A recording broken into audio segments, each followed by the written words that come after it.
మీరు competitive market లోకి ఒక పెద్ద బ్రాండ్ ని ఎలా పంపించాలో తెలుసుకోవాలంటే ఈ వీడియో మీకోసమే. ఎందుకంటే ఈ రోజు మీకు చెప్పబోయే కదా డబ్బు లేని, బ్రాండ్ వాల్యూ లేని, పెట్టుబడిదారుల మద్దతు లేని ఒక 17 ఏళ్ల కుర్రోడి కథ. అంతేకాదు అతను 2000 కోట్ల పాల వ్యాపారాన్ని చేస్తున్నాడు. అది కూడా చాలా కాంపిటీషన్ ఉన్న మార్కెట్ లో. ముఖ్యమైన పరిశ్రమలలో పాల పరిశ్రమ ఒకటి. ఈ పరిశ్రమలలో ప్రొడక్ట్ షెల్ఫ్ లైఫ్ చాలా తక్కువ, కేవలం 4 రోజులు మాత్రమే ఉంటుంది. అంటే పాలను త్వరగా అమ్మేయాలి. అంతేకాదు లాభ మార్జిన్స్ కూడా చాలా తక్కువ, కేవలం 3 to 5% మాత్రమే ఉంటది. పైగా ఇన్వెంటరీ మేనేజ్మెంట్ సరిగ్గా చేసుకోకపోతే మీరు ఈ బిజినెస్ లో నుంచి త్వరగా బయటికి వచ్చేస్తారు. 1990లో ఆపరేషన్ ఫ్లడ్ అనే ప్రాజెక్ట్ స్టార్ట్ అయ్యింది. ఇది నేషనల్ డైరీ డెవలప్మెంట్ బోర్డ్ ప్రారంభించిన ప్రాజెక్ట్. ఇది భారతదేశాన్ని పాల కొరతతో బాధపడుతున్న స్థితి నుంచి ప్రపంచంలో కల్లా అతి పెద్ద పాల ఉత్పత్తిదారుగా మార్చింది. ఇది భారతదేశంపై శ్వేత విప్లవం ప్రభావం. అయితే ఆ సమయంలో కొన్ని పాల బ్రాండ్ సంస్థలకి మనీ వాల్యూ, బ్రాండ్ వాల్యూ మరియు టెక్నాలజీ వాల్యూ ఉన్నాయి. అయితే ఈ 17 ఏళ్ల కుర్రాడి వద్ద అవేమీ లేవు. ఈవెన్ అతని వ్యాపారాన్ని స్కేల్ చేయడానికి టెక్నాలజీ కూడా లేదు. అతను కాంపిటీషన్ లో ఉన్నాడని కూడా ఎవరికీ తెలియదు. నేను మాట్లాడుతున్న ఈ అబ్బాయి భారతదేశంలోని తక్కువగా అంచనా వేయబడిన వ్యాపారవేత్తల్లో ఒకడు. అతనే సతీష్ కుమార్. మరియు అతను నిర్మించిన బ్రాండ్ మిల్కీ మిస్ట్. నేడు మిల్కీ మిస్ట్ ఎంత విజయవంతమైన బ్రాండ్. వారు దేశమంతటా 2000 కోట్ల విలువైన పాల ఉత్పత్తులను అమ్ముతున్నారు. సో ఈ రోజు మనం ఈ వీడియోలో సతీష్ కుమార్ ఎలా ఈ కాంపిటీషన్ మార్కెట్ లో చోటు సంపాదించాడో తెలుసుకుందాం. అంతకన్నా ముందు మీరు మా ఛానల్ ని సబ్స్క్రైబ్ చేసుకోకపోతే చేసుకోండి. అలాగే కింద ఉన్న బెల్ ఐకాన్ ని ప్రెస్ చేయండి. సతీష్ కుమార్ తమిళనాడులో వ్యవసాయ కుటుంబానికి చెందినవాడు. అతను హై స్కూల్ నుంచి డ్రాప్ అవుట్ అయ్యాడు. ఆ తర్వాత అతను తన తండ్రి దగ్గర పాల వ్యాపారంలో హెల్ప్ చేసేవాడు. కానీ అప్పటికే వాళ్ళ బిజినెస్ నష్టాల్లో ఉంది. అప్పుడు అతను వాళ్ళ పాల వ్యాపారంలో 3 ప్రధాన సమస్యలను తెలుసుకున్నాడు. మొదటిది ఏంటంటే వాళ్ళు అమ్మే పాలకి సరైన విలువ జోడించి లేకపోవడం వలన ఎక్కువ మార్జిన్స్ ని తీసుకోలేకపోతున్నారు. కాబట్టి వాళ్ళు లీటర్ కి 30 పైసల నుంచి 1 రూపాయి మాత్రమే సంపాదించొచ్చు. అమ్మిన పాలల్లో ఇది కేవలం 3 to 5% మార్జిన్ మాత్రమే. అంతేకాకుండా కొన్నిసార్లు నష్టానికి కూడా అమ్మాల్సి ఉంటది. రెండోది పాలకి కేవలం 3 నుంచి 4 రోజులు మాత్రమే షెల్ఫ్ లైఫ్ ఉంటది. కాబట్టి వాళ్ళు పాలు పితికిన 10 గంటల్లోపే అమ్మేయాల్సి ఉంటది. మూడోది ఏంటంటే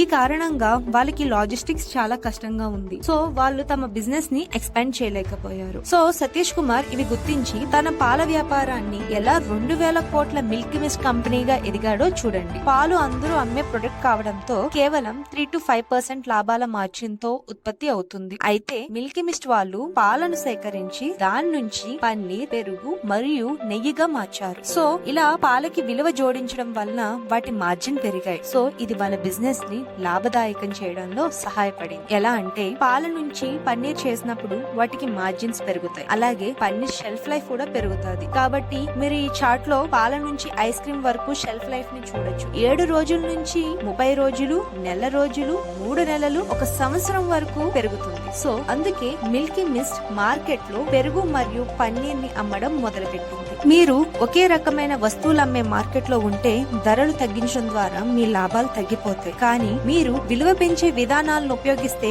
ధరల పోటీ నుండి బయటపడి నిజానికి ఎక్కువ లాభాలు పొందొచ్చు. సో మిల్కీ మిస్ట్ వాళ్ళు వాళ్ళ ప్రొడక్ట్ కి జోడీని పన్నీర్ ని యూజ్ చేసి లాభాలని పొందారు. కానీ పన్నీర్ ని ఎక్కువగా హై క్లాస్ పీపుల్ తింటారు. కానీ 1991లో గవర్నమెంట్ పెట్టిన బడ్జెట్ కారణంగా చాలా మంది జనాలకి ఉద్యోగాలు వచ్చాయి. అప్పుడు ఇండియాలోని మధ్య తరగతి ప్రజలకి ఉద్యోగాలు రావడంతో వాళ్ళకి పౌష్టికాహారం మరియు ఆరోగ్యం మీద కూడా అవగాహన పెరిగింది. సో జనాలు పన్నీర్ ఒక మంచి ప్రోటీన్ పోషకాహారం అని తెలుసుకున్నారు. అందుకే పన్నీర్ కొన్ని రోజుల్లోనే చాలా అమ్ముడైంది. సో దీన్ని బట్టి ఏం తెలుస్తుందంటే సతీష్ కుమార్ గారు గ్రేట్ మార్కెటింగ్ చేస్తున్నారని. ఎలా అంటే ఎక్కువ మార్జిన్ ఉన్న తక్కువ పోటీదారులు ఉన్న ప్రొడక్ట్ తో మార్కెట్ చేయడం. అలాగే మీరు అనుకోవచ్చు తన బిజినెస్ బాగానే జరుగుతుందని, కానీ కాదు. పన్నీర్ మరియు పెరుగు ఉత్పత్తి చేయడం మరియు అమ్మడం కంటే తనకి వేరే సమస్యలు ఉండేవి. అవి ఏంటంటే రైతులను పాలు అమ్మే ఒప్పందానికి కట్టుబడేలా ఉంచడం మరియు పాలు నాణ్యత చూసుకోవడం. ఈ సమస్యలను అతను ఎలా పరిష్కరించారో చూడండి. రైతులకి జీవితంలో కావలసిన ముఖ్యమైనవి అందించడంలో కృషి చేశారు సతీష్ కుమార్ గారు. ఎలా అంటే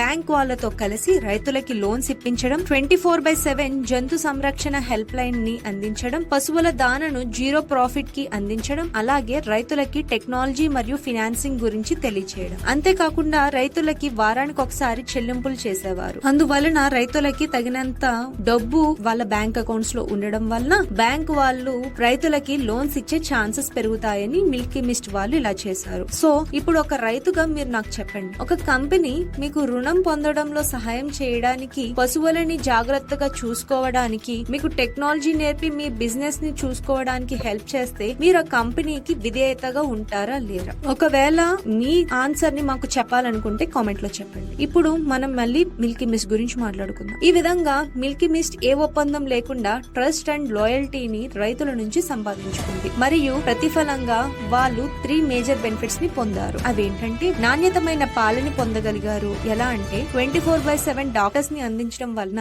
రైతులకి ఆ డాక్టర్స్ ఎలాంటి ఫుడ్ పెట్టాలో చెప్పేవారు. సో అప్పుడు మనకి నాణ్యమైన పాలు రావడం జరిగింది. డైలీ పాలు లభించేవి. అలాగే ముఖ్యంగా పోటీదారుల గురించి బెంగలేదు. ఎందుకంటే మిల్కీ మిస్ట్ వాళ్ళు ట్రస్ట్ అండ్ లాయల్టీతో రైతుల్ని సంపాదించారు కాబట్టి. సో ఇలా మిల్కీ మిస్ట్ సప్లై ప్రాబ్లమ్ ని సాల్వ్ చేసుకుంది. ఇప్పుడు మీరు అనుకోవచ్చు మిల్కీ మిస్ట్ వాళ్ళు బాగానే పాలను కొన్నారు, బట్ ఎలా వాళ్ళ ప్రొడక్ట్ ని అమ్మారని. సో మొదట వాళ్ళు బెంగళూరులో 5 స్టార్ హోటల్స్ తో స్టార్ట్ చేశారు. ఎందుకంటే 5 స్టార్ హోటల్స్ కి పన్నీర్ ఎక్కువగా వాడతారు. వాళ్ళు వాడే పన్నీర్ ఖచ్చితంగా 0 to 4 degrees మధ్యలో నిల్వ చేయాలి మరియు మంచి నాణ్యత కలిగి ఉండాలి. సో మిల్కీ మిస్ట్ వాళ్ళు ఆ హోటల్స్ కి కావలసిన విధంగా పన్నీర్ ని తయారు చేశారు. నెక్స్ట్ వాళ్ళు కిరాణా షాప్స్ తో స్టార్ట్ చేశారు. కానీ అక్కడ వాళ్ళు మళ్ళీ సమస్యను ఎదుర్కొన్నారు. పన్నీర్ కి షెల్ఫ్ లైఫ్ చాలా తక్కువ. ఒకవేళ రీఫ్రిజిరేషన్ లో పెట్టకపోతే ఒక రోజులోనే పాడైపోతుంది. సో మిల్కీ మిస్ట్ వాళ్ళకి ఇది చాలా పెద్ద ప్రాబ్లం. దీన్ని మిల్కీ మిస్ట్ వాళ్ళు ఎలా సాల్వ్ చేశారంటే తమ పన్నీర్ ని అమ్మే రీటైలర్స్ కి 20,000 చిల్లర్స్ ని ఇవ్వాలని అనుకున్నారు. అలాగే వాళ్ళ పన్నీర్ ఫ్యాక్టరీలో చేయబడుతుంది. అది దక్షిణాదిలో వివిధ నగరాలకు ట్రాన్స్పోర్ట్ అవుతుంది. కాబట్టి వాళ్ళు చిల్లింగ్ టెక్నాలజీని ట్రక్స్ లోకి కూడా ఇన్స్టాల్ చేశారు. సో ట్రక్స్ రీటైలర్స్ కి చేరే వరకు చిల్లర్స్ లో ఉంటాయి. కానీ ఈ ట్రక్ డ్రైవర్స్ ట్రిప్ మధ్యలో బ్రేక్ తీసుకున్నప్పుడు రీఫ్రిజిరేషన్ ఆపేయడం వలన పన్నీర్ ని పాడైపోయే ఛాన్స్ ఉంది. అలాగే ఆ ట్రక్స్ కూడా థర్డ్ పార్టీ అవ్వడంతో వీళ్ళు ఏం చేయలేకపోయారు. సో మిల్కీ మిస్ట్ వాళ్ళు ట్రక్స్ కొనాలని అనుకున్నారు. అప్పుడు వాళ్ళు జర్నీ టైం ని మరియు పన్నీర్ షెల్ఫ్ లైఫ్ ని కంట్రోల్ చేసుకోవచ్చు అనుకున్నారు. సో ఇప్పుడు మిల్కీ మిస్ట్ వాళ్ళకి 250 కంటే ట్రక్స్ అండ్ ట్యాంకర్స్ ఉన్నాయి. వాటి డేటా మరియు లొకేషన్ ని తెలుసుకోవడానికి GPS మెకానిజం కూడా వాడారు. సో ఇలా సతీష్ కుమార్ గారు ప్రొడక్ట్ మార్జిన్స్ ని పెంచుకుంటూ లాజిస్టిక్స్ ని కూడా ఏర్పరచుకుంటూ తన బిజినెస్ ని 2,000 కోట్ల రెవెన్యూ కంపెనీగా మార్చారు. అది కూడా పాలు మరియు పాల ప్రొడక్ట్స్ ని అమ్ముతూ ఈ విజయాన్ని సాధించారు. సో ఈ వీడియో గనుక మీకు నచ్చినట్లయితే లైక్ చేయండి, షేర్ చేయండి, సబ్స్క్రైబ్ చేయండి. అలాగే కామెంట్ లో మీకు ఎలాంటి వీడియోస్ కావాలో మాకు చెప్పండి. తిరిగి మళ్ళీ నెక్స్ట్ వీడియోలో కలుద్దాం.